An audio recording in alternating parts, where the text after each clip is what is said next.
کہ کیا مدینہ گئے کہ کیا بتاؤ کہ کیا مدینہ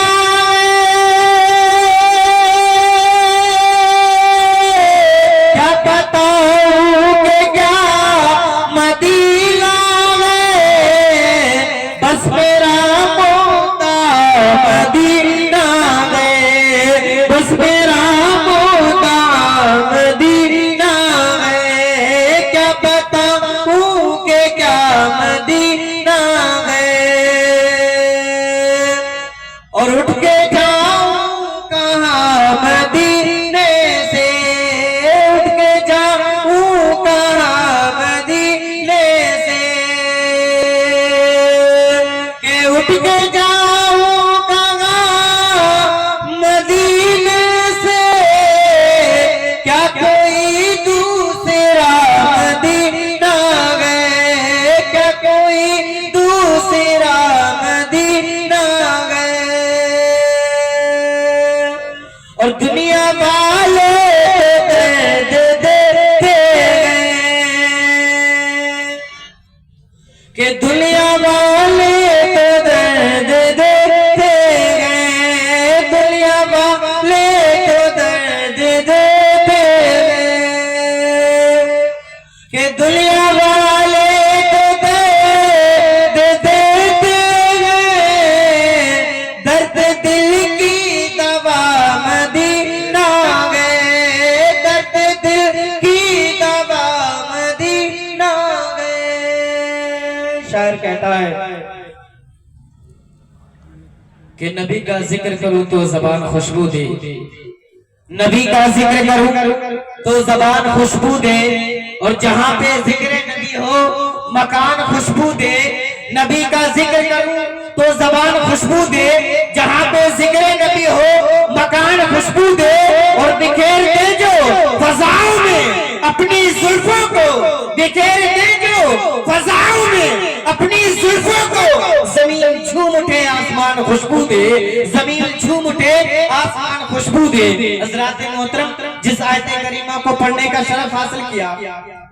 رب کائنات خلاق کائنات قرآن مقدس میں ارشاد فرماتا ہے ان الدین عند اللہ الاسلام حضرات محترم آج ہم کسی بھی مذہب کے ماننے والے سے پوچھے تو وہ یہ کہتا ہوا نظر آئے گا کہ ہمارا مذہب ہمارا دین سب سے بہتر ہے ہمارا مذہب سب سے اچھا ہے کسی سے پوچھے کہ تمہارا مذہب کیسا ہے ہر ایک انسان اپنے مذہب کی تعریف کرتا ہوا نظر آئے گا ہر ایک انسان اپنے مذہب کی عظمت و توصیف بیان کرتا ہوا نظر آئے گا لیکن حضرات محترم قرآن کے اوراق کو دیکھا جائے قرآن کے اوراق کو پڑھ کر کے دیکھا جائے قرآن کا مطالعہ کیا جائے اے قرآن ہمیں پتا ہر انسان کہہ رہا ہے کہ ہمارا مذہب بہتر ہے ہر انسان کہہ رہا ہے ہمارا مذہب اچھا ہے ہر انسان کہہ رہا ہے ہر مذہب کا ماننے والا اپنے مذہب کی تعریف کر رہا ہے لیکن اے رب کائنات اے خلاق کائنات اے زمین و زمان کو پیدا کرنے والے اے چنین و چنا کو پیدا کرنے والے اے مکین و مکا کو پیدا کرنے والے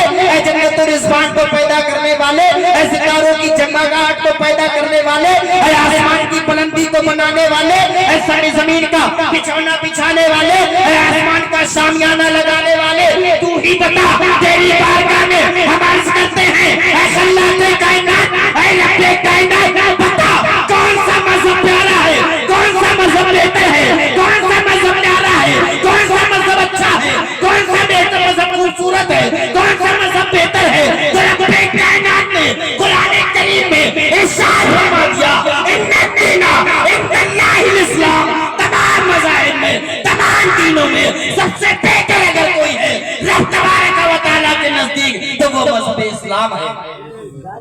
حضرات محترم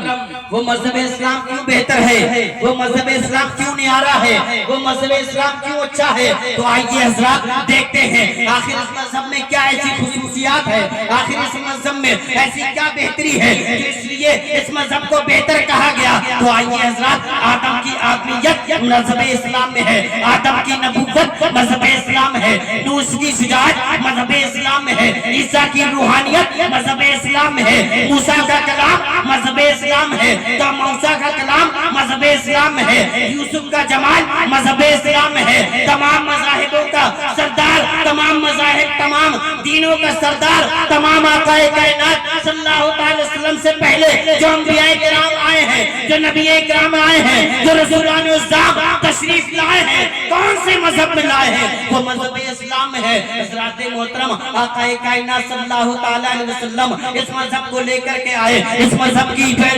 کی تمام لوگوں تک تبلیغ کی، اے لوگوں اسلام کے ماننے والے بن جاؤ، اے لوگوں اسلام کی پیروی کرنے لگ جاؤ، اے لوگوں معبود حقیقی کے آگے اپنے سر کو جھکانے لگ جاؤ، اے لوگوں ستاروں کی عبادت نہ کرو، اے لوگوں چاند کی پوجا نہ کرو، اے لوگوں ستاروں کو خدا نہ مانو، اے لوگوں چاند کو خدا نہ مانو، اے لوگوں سورج کو خدا نہ مانو۔ تمام کائنات کے سردار، تمام نبیوں کے سردار آقا کائنات صلی اللہ علیہ وسلم اسلام کے بارے میں بتا رہے ہیں، یہ اسلام اس لیے بہتر ہے۔ لیکن میں پوچھنا چاہتا ہوں اے لوگوں آقا کائنات صلی اللہ علیہ وسلم جہاں جہاں پہنچے وہاں وہاں اسلام پہنچ گیا۔ اگر آقا کائنات صلی اللہ علیہ وسلم مکہ المکرمہ میں ہے تو اسلام مکہ المکرمہ میں ہے۔ اگر آقا کائنات صلی اللہ علیہ وسلم مدینہ منورہ میں پہنچے تو اسلام مدینہ منورہ میں پہنچ گیا۔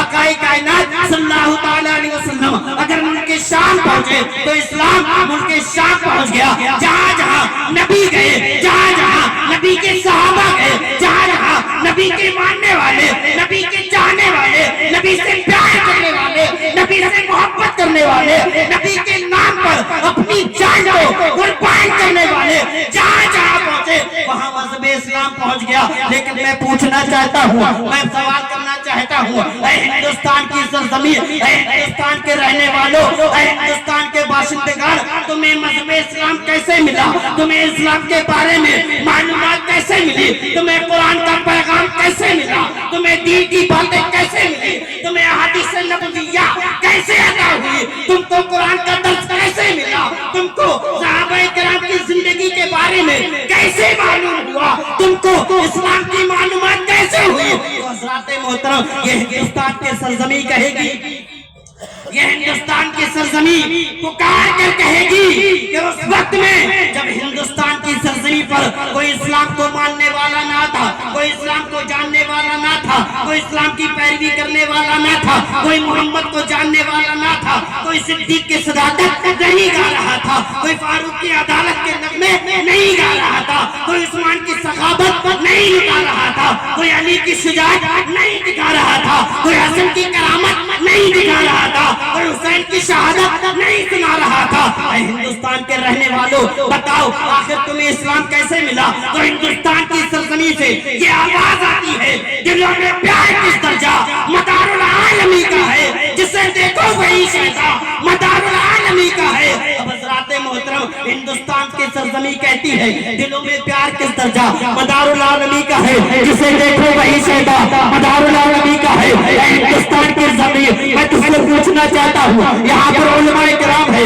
یہاں پر فقہاء کرام ہے، یہاں پر محدثین کرام ہے، یہاں پر علماء کرام کی جماعت ہے، یہاں پر مفتیان کرام ہے، یہاں پر اولیاء کرام کی جماعت ہے، یہ کہاں سے ہے؟ ان کو دین کہاں سے ملا؟ ان کو دین کے بارے میں معلومات کہاں سے ملی؟ ان کو صحابہ کا طریقہ کیسے پتا چلا؟ ان کو حدیث نبویہ کیسے ملی؟ حضرات محترم میں پوچھنا چاہتا ہوں، اے ہندوستان کے رہنے والوں بتاؤ تمہیں قرآن کا پیغام کہاں سے ملا؟ آج علماء کی جماعت یہ کس کا صدقہ ہے؟ آج فقہاء کی جماعت یہ کس کا صدقہ ہے؟ آج مدارس یہ کس کا صدقہ ہے؟ آج مساجد یہ کس کا صدقہ ہے؟ آج علماء کی جماعت کس کا صدقہ ہے؟ تو انسان تو ہندوستان کی آواز یہ کہے گی دلوں میں پیار کس درجہ مدار العالمی کا ہے، جسے دیکھو وہی شہدا مدار العالمی کا ہے۔ اور صدائیں گونج رہی ہیں، ایک میں اللہ اکبر کی صدائیں گونجتی ہیں، ایک میں اللہ اکبر کی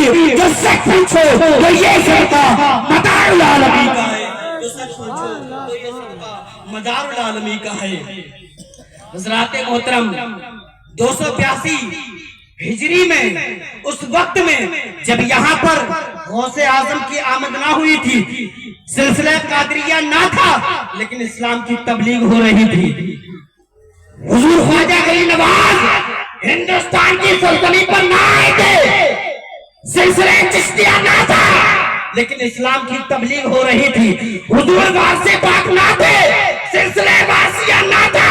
لیکن اسلام کی تبلیغ ہو رہی تھی۔ حضور شاہ جی میاں نہ تھے، سلسلہ شریعہ نہ تھا، لیکن اسلام کی تبلیغ ہو رہی تھی۔ حضور مخدوم اشرف نہ تھے، سلسلہ اشرفیہ نہ تھا، لیکن اسلام کی تبلیغ ہو رہی تھی۔ تب حضرات محترم پتہ چلے گا اس ہندوستان کی سرزمین پر اگر کسی کا احسان ہے تو وہ مدار العالمین کا احسان ہے، اگر کسی کا احسان ہے تو وہ مدار العالمین کا احسان ہے۔ محسن ہندوستان اگر کوئی ہے تو سرکار مدار العالمین ہے۔ کیوں؟ اس لیے کہ یہاں پر مساجد مدار پاک کا صدقہ، یہاں پر مدارس مدار پاک کا صدقہ، یہاں پر دین کی باتیں مدار پاک کا صدقہ، یہاں پر اسلام کے لوگوں پر چہرے پر داڑھی مدار پاک کا صدقہ، یہاں پر قرآن کی تبلیغ مدار پاک کا صدقہ، یہاں پر حدیث نبویہ کا پیغام مدار پاک کا صدقہ، یہاں پر صدیق کی صداقت مدار پاک کا صدقہ، یہاں پر فاروق کی عدالت مدار پاک کا صدقہ، یہاں پر عثمان کی سخاوت مدار پاک کا صدقہ، یہاں پر علی کی شجاعت مدار پاک کا صدقہ، یہاں پر حسن کی کرامت مدار پاک کا صدقہ، یہاں پر حسین کی شہادت مدار پاک کا صدقہ، یہاں پر غوث کی غوثیت مدار پاک کا صدقہ، یہاں پر خواجہ کی خواجیت مدار پاک کا صدقہ، یہاں پر مخدوم اشرف کی اشرفیت مدار پاک کا صدقہ۔ اسی لیے علامہ شہرت ادیم مقبولی نے کہا ہے کہ دلوں میں پیار کس درجہ مدار العالمی کا ہے، جسے دیکھو وہی شیدا مدار العالمی کا ہے، اور صدائیں گونجتی ہیں ہند میں اللہ اکبر کی، جو سچ پوچھو تو یہ صدقہ مدار العالمی کا ہے۔ اللہ تبارک و تعالی کی بارگاہ میں دعا ہے کہ رب کائنات ہم تمام لوگوں کو اعمال صالحہ کرنے کی توفیق عطا فرمائے، ہم تمام لوگوں کو نماز پڑھنے کی توفیق عطا فرمائے، ہم تمام لوگوں کو تمام اولیاء کرام بالخصوص سرکار مدار العالمین سے محبت و عقیدت رکھنے کی توفیق عطا فرمائے۔ استغفر اللہ وما علینا البلاغ۔ السلام علیکم۔